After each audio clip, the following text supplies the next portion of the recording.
is Srivani from Center for Pharmaceutical Sciences, IST JNTH. Now I'm going to discuss the topic on clinical research. So clinical research is where a new molecule is identified, and to perform its safety and efficacy on human beings, the various studies are done initially, and then it is applied onto the humans whether it is working properly or not. So before that, for a drug to come into the market, it should undergo the various phases which are called as generally clinical trials. But before clinical trials, the drug must undergo preclinical studies where it is done on animals or microorganisms or isolated tissues during the process, because that should not directly affect the human beings. So these are done on the animals first. Then before the drug development, so the it is a term used to define the entire process of bringing a new drug or a device to the market, which includes the drug discovery, product development, and preclinical research. And then last, finally, the clinical trials. So these are the various steps of drug development. So any molecule that is which can be of a lead compound, so that initially comes from the major mother molecule. So that is called as a new chemical entity, which is nothing but NCE. So it should undergo preclinical studies. Preclinical studies are nothing but which are done on animals, microorganisms, or isolated tissues in the labs. Then an INDA should be filed, which is nothing but investigational new drug application, that must be filed, giving the safety report of that molecule, which have already performed on animals. That based upon that report, like saying that it is non-toxic and safe, the data should be submitted, and then the clinical trials are performed, which is nothing but on humans. And then after, new drug application is filed again, saying that everything is well, the molecule can be considered for safety, can be taken by the human beings, and then it will go for the approval, whether it should be given into the market or not. So first of all, what is this new chemical entity? These are the compounds which emerge from the process of drug discovery. Little will be known about the safety, toxicity, pharmacokinetics, metabolism. So these all a very little, the molecule when discovered, like from the everything, the safe functional groups or the main nucleus will be identified for a particular therapeutic action of a molecule.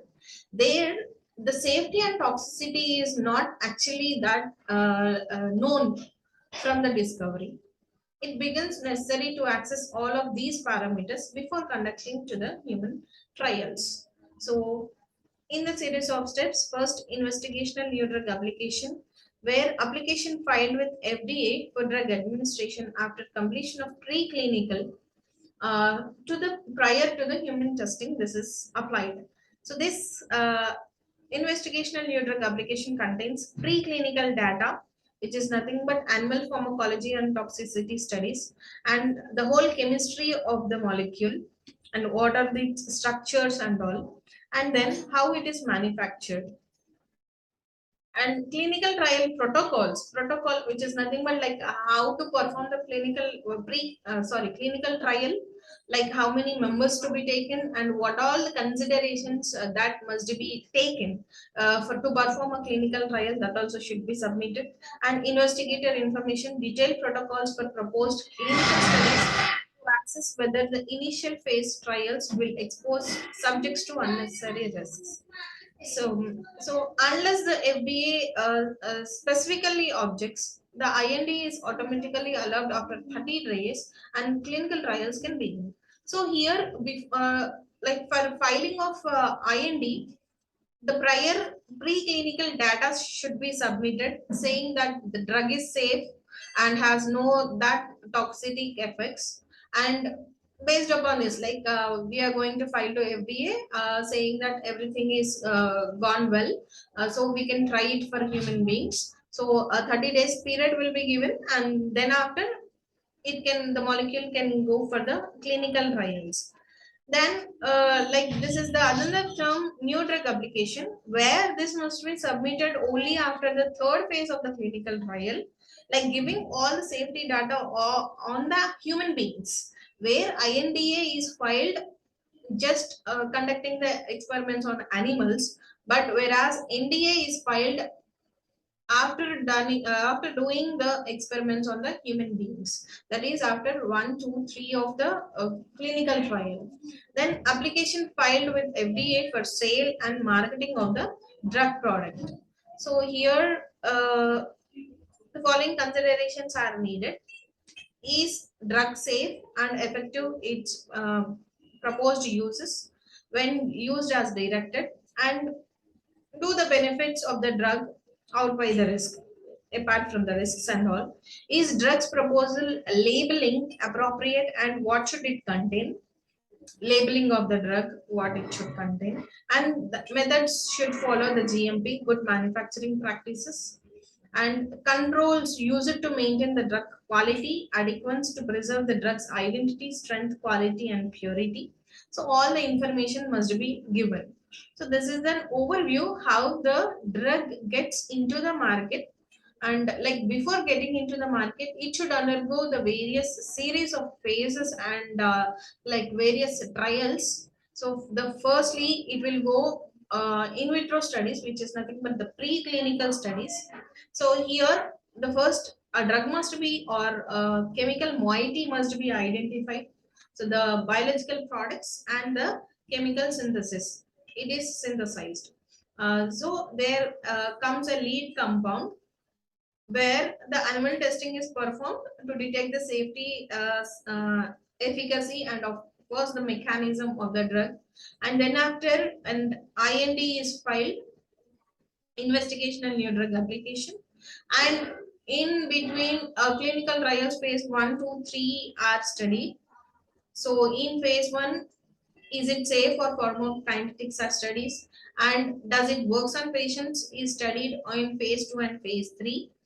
And then here of course in meanwhile the drug metabolism, safety assessments, and all are performed uh, all along the clinical trials. And after phase 3, new drug application is filed, and then after its approval by NDA, then it enters into the fourth phase, which is nothing but post marketing surveillance. And then after 20 years after getting the molecule uh, into the market, or whether the the company people have filed a patent, up to 10 years, sorry, 20 years, the patent will be there for that company only. After 20 years it can become generic, that indicates anybody can produce the drug.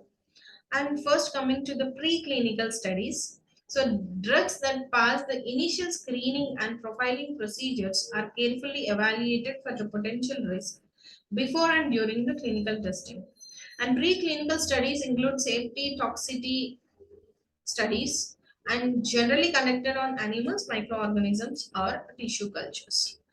And here, the toxicity studies are evaluated in preclinical studies, mainly acute toxicity, subacute, and chronic toxicity.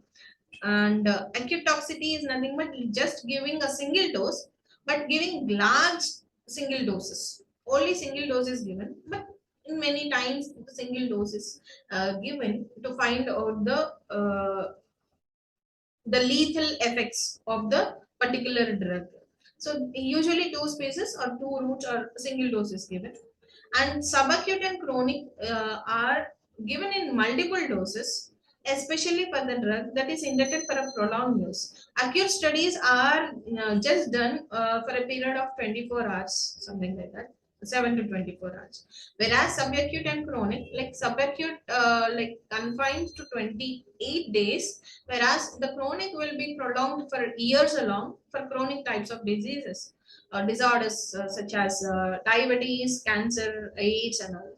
And the effects of teratogenicity and postnatal development also be checked in preclinical, which is nothing but the like in pregnancy, what are the risks and pros and carcinogenicity, which is nothing but like cancer causing agents, and mutagenicity, like may it cause any mutations and all. These all also to be studied in preclinical studies. In addition to toxicity studies, no effect dose, the maximum dose at which the specified toxic is seen, that is like it should not have any toxic effects. So that dose is selected in preclinical studies, and minimum lethal dose, which is the smallest dose that is observed that can kill any animal, so that should be considered as a lethal dose where like that is said to be as LD50. LD50 is nothing but lethal dose 50, at which the 50% population of the animals die in a group. So let's say for test, if we take 6 animals in a group, LD50 is what, like saying that 3 animals must survive and 3 animals can be died. That is called as LD50. So as the dose increases, the toxicity also increases, and at where the half population of the animals are dying is called as lethal dose 50. And effective dose is the dose like where it is half of the population is cured by a particular molecule. So this is where the preclinical studies are done to study the effects of effective dose and lethal dose of a drug. So the therapeutic window should be like very large between ED50 and LD50.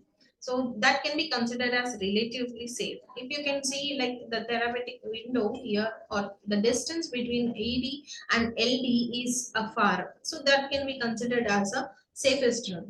But whereas here, if ED and LD is very near, so there the therapeutic window that can be considered as less, which can be said to be a less safe drug.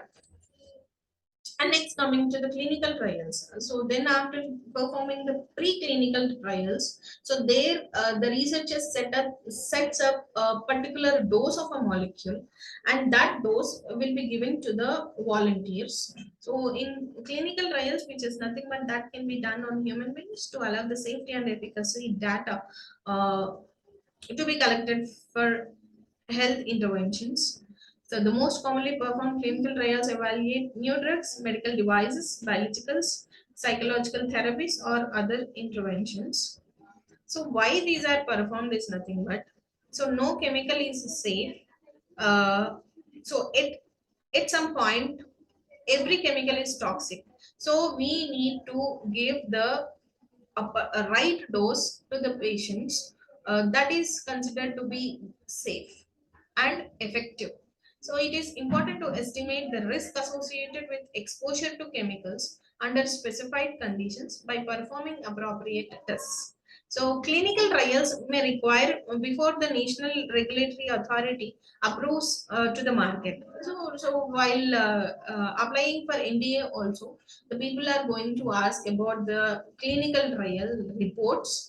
What are the adverse effects? What are the all therapy or therapy you have given, and how much the people got cured? All the report they are going to ask, and then that is to be submitted to the NDA. So when it is necessary is that to assess the safety and efficacy of a new chemical entity, assess the safety and efficacy at different doses. So, like for example, 10 mg instead of 5 mg. Like up to the market, if it is only up to 5 mg, then the researchers want to find out whether at 10 mg it is safe or not. At that time, also clinical trial is necessary, and then after only it should be released into the market and assess safety and efficacy of an already marketed medication or device, but for a new indication. Example, a disease which is in which the drug is not specifically approved. Let's say, for example, if paracetamol, it is approved only for taking in the cases of fever. Now the researchers again want to give this paracetamol for inflammatory actions also. That again to be like gone onto the clinical trial and then if it is said it is passed all the phases, then it should go into the market. Then also a clinical trial is required to compare the effectiveness in patients with the specific diseases of two or more already approved or common interventions. Like one person may have two or more diseases, so at that time a multiple doses of different molecules are to be taken. So to find out the efficacy and the compatibility of the drugs, also the clinical trials are needed. So the trials are that can be one, two, three, four. So in phase one, healthy volunteers are taken, and two, the targeted patients are taken, and phase three, of course, the patients are taken, but in a large number. And fourth phase is a marketing phase. So the phase one.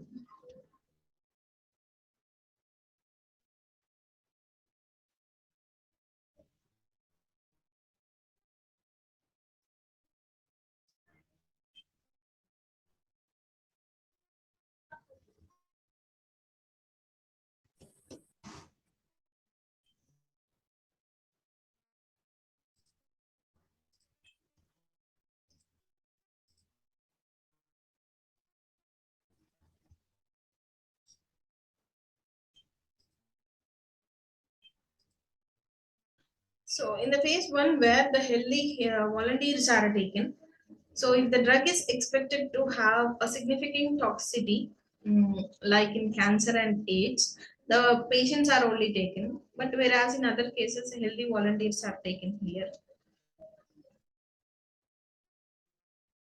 And these are done to determine whether the humans and animals show the significant responses to the drug and to establish safe and clinical dosage range. So in preclinical trials, how the animals are reacting exactly the same, whether the human beings are also responding or not, that is checked here in the phase one. And these are non-blind or open. That means both investigator and the subjects who are taking the drug knows what are the effects and what type of drug they are taking. That is called as non-blind or open.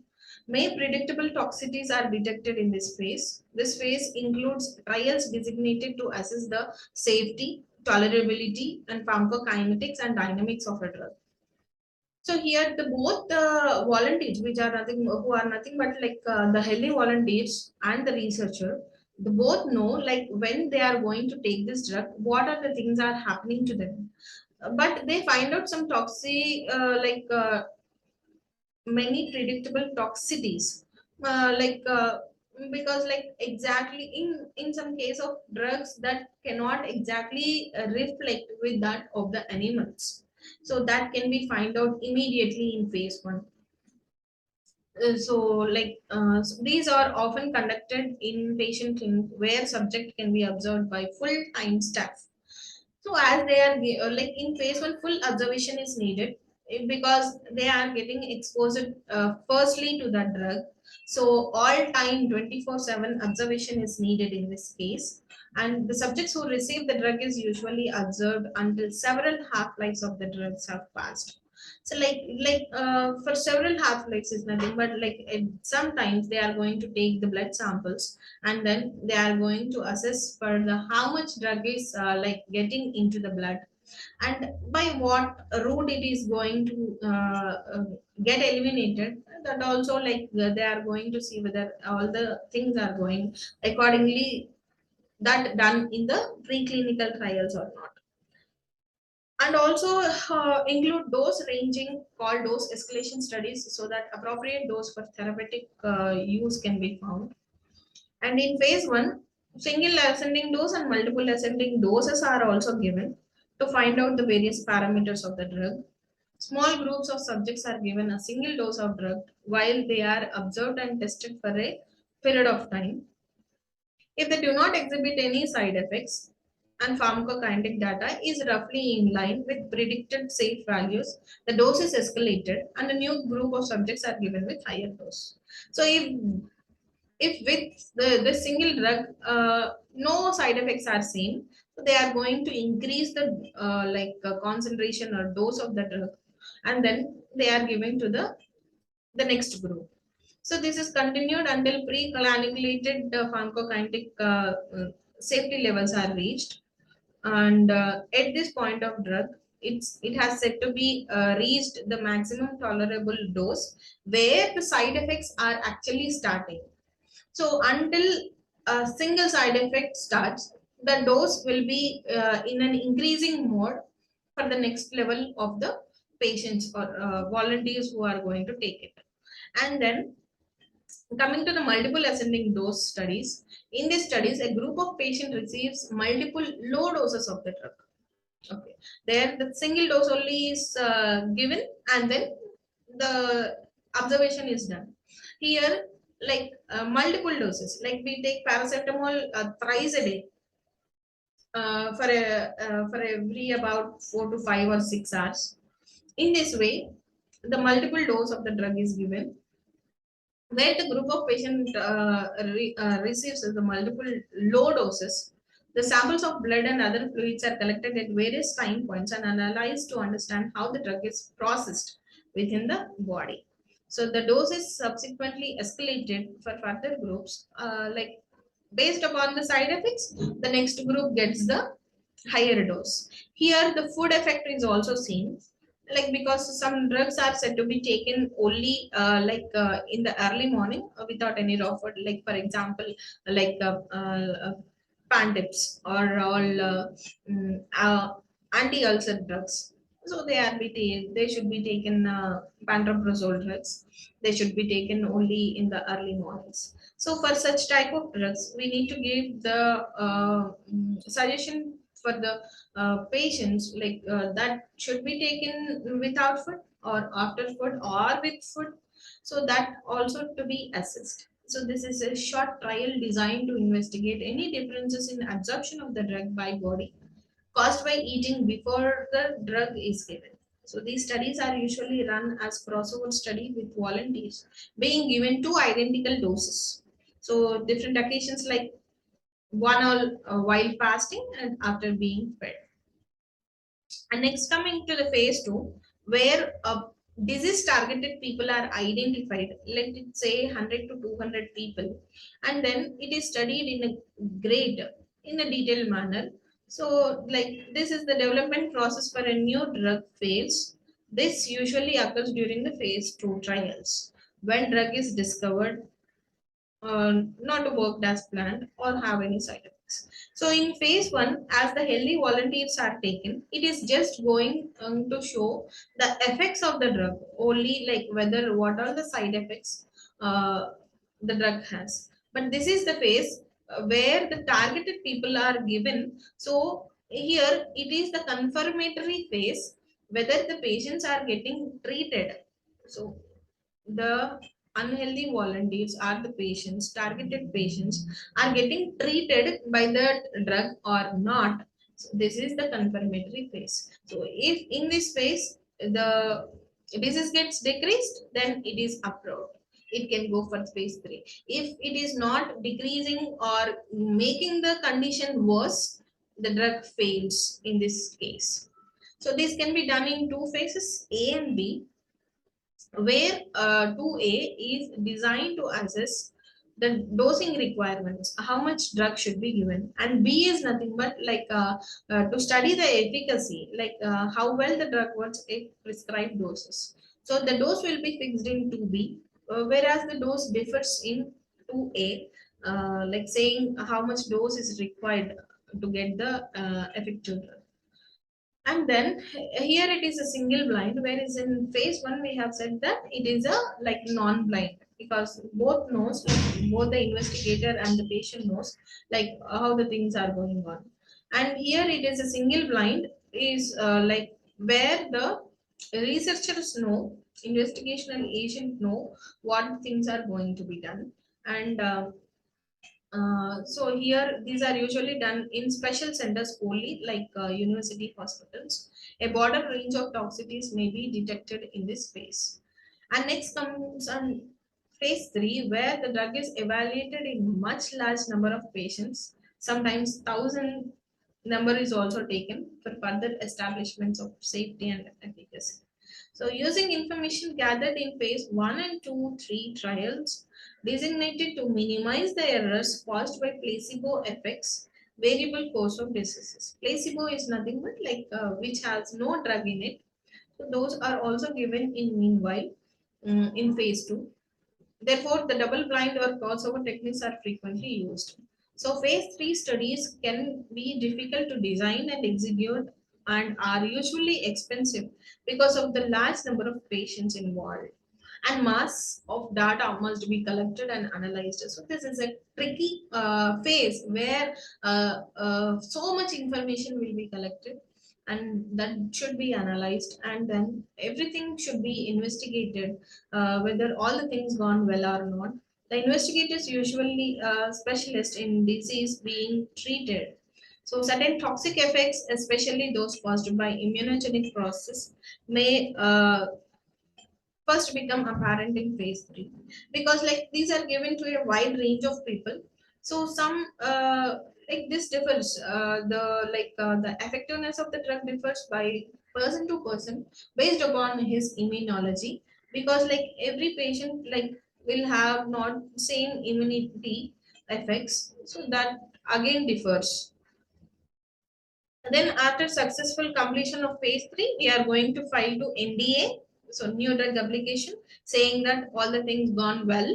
Now I want to release into the market. We need to file an NDA. After approval of NDA, it is said to be gone into the market, and that is called as fourth phase. This requires regulatory authorities or may be undertaken by sponsorship of a company for competitive finding a new market for the drug, to check the drug interactions with other drugs, because the various people like in fourth phase we can find the variety of people where they are already undergoing a drug or undergoing a medication. So meanwhile they need to take another drug. That is the case. So certain population groups such as pregnant women who are unlikely to subject themselves to trials. So here, some pregnant people, all also, or the lactating woman, may also have some conditions to take the drugs. So here, that also comes into the picture. So this constitutes monitoring the safety of a newer drug under actual conditions of use in large number of patients. The sample size required to disclose the drug-induced events or toxicities is very large, and for rare events. For example, several hundred thousand patients may have to be exposed before the first case is observed for a toxicity that occurs with an average incidence of 1 in 10,000. So there will be some conditions where the people might get affected more mm, in the fourth phase. Like that occurs actually in the side effects or toxic effects may be resulted in one, that in a number of 10,000 or in a number of 10 lakhs, in 1 lakhs also, one patient will get severely affected. So that should be find out, that can be find out in phase 4. So a careful and complete reporting of toxicity by physicians after marketing begins is very important. Low incidence of drug effects will not generally be detected before phase 4, no matter how carefully these studies are executed. It has no fixed duration. Adverse effects detected by phase 4 trials may result in withdrawal or restriction of a drug. So if there are more adverse effects that is resulted after getting into the market, so this will be like up to phase 3, the drug will have undergone many parameters. So till then, of course, it might be safe, but where it comes to the fourth phase, it should be faced by the many different variety of people. So that may obviously include some or the other side effects, because or not all the patients are going to be lead the same lifestyle, or not same medicated also. So there will be different varieties of people taking different medications, having different lifestyles. So the adverse effects are can be reported more in the phase 4. If this is also overcome by the drug, that will be a successful one. till a period of 20 years if a patent is filed to it. And if not, then it will be a generic one to all the people. And so if we see the preclinical at a gist, so this is all the summary about this presentation. First, the molecule is going to be a preclinical one where it is designed for assessment of safety, toxicity, and pharmacodynamic and kinetic information is given. So kinetics and dynamics are nothing but what are the half-life of a drug, and then what how it is going for the absorption, and the dissolution, and where it is getting metabolized, how it is getting excreted. So these are the things that can be found out from the preclinical data. And the phase one, where a drug is given to a small group of people, 20 to 100, to evaluate the safety and identifying the side effects. And phase three, drug is treated to a medium group where the large number of people are taken. Here, the diseased people are taken, targeted people are taken up to 100 to 500. And third phase is a larger group where 300 to 3000 people are taken and evaluating their safety and efficacy. And in the fourth phase, it is going to the market, which is nothing but the post marketing studies are said. So that gives an information about the risks of the drug, benefits, and optimum use of the drug. So this is the overall topic about the clinical research and various phases of the clinical research. And thank you.